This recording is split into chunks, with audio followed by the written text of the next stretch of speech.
বাংলাদেশ জাতীয়তাবাদী দল বিএনপি আমি বলেছি যে আমি 297টা আসনের কথা তথ্য দিচ্ছি। সেখানে 209টা আপনার আসন তারা পেয়েছে প্রাথমিকভাবে আমাদের কাছে যে তথ্য আছে সেই অনুযায়ী।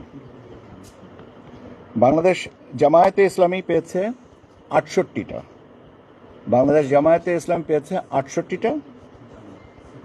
জাতীয় নাগরিক পার্টি এনসিপি পেয়েছে 6টি।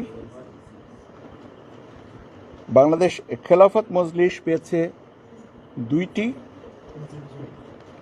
ইসলামী আন্দোলন বাংলাদেশ পেয়েছে 1টি।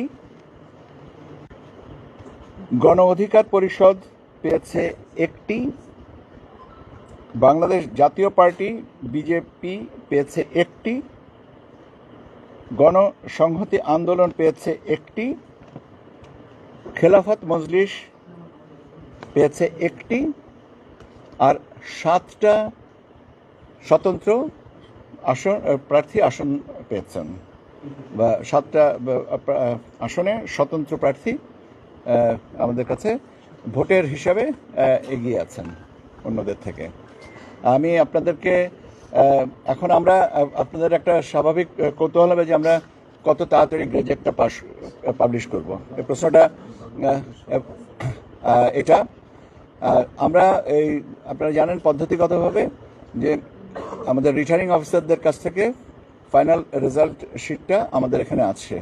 আসার পরে আমরা এটাকে আবার আমাদের যে বার্তা শিট যেটা চেয়েছি সেটার সাথে ম্যাচ করে তার করব। এখনো পর্যন্ত এই শিটটা পাওয়া যায়নি রিটার্নিং অফিসারদের কাছ থেকে। ওনারা হার্ড কপিতে পাঠাবেন বাই স্পেশাল মেসেঞ্জার। এটা আমার বিশ্বাস আজকে সন্ধ্যা নাগাদ থেকে পাওয়া শুরু হবে। কাজে আমরা যত তাড়াতাড়ি পারবো আমরা তত তাড়াতাড়ি এই রেজাল্টগুলোকে গেজেটের ব্যবস্থা করব। এটা শেষটা না পাওয়া পর্যন্ত হবে না। আর আমি আচ্ছা, শেষটা এখন যদি কালকের মধ্যে হয় কালকে, যদি আমাদের দেরি করার তো কোনো যৌক্তিক কারণ নেই। আমরা দেরি করে তো বরং সবাইকে আমাদের কোনো দরকারই নেই, আমরা তো তাড়াতাড়ি করতে চাচ্ছি। আর আরেকটা জিনিস যে এই গেজেটগুলো একসাথে পাবলিশ হবে, একটাতে আলাদা আলাদা না, একটা অর্ডারে, একটা গেজেটের অর্ডারে এটা পাবলিশ করা হবে। আমাদের প্রস্তুতি আছে। আমরা এখন ওই লিখিতভাবে যে সাইন পেপারটা পেলেই আমরা কাজটা শুরু করব।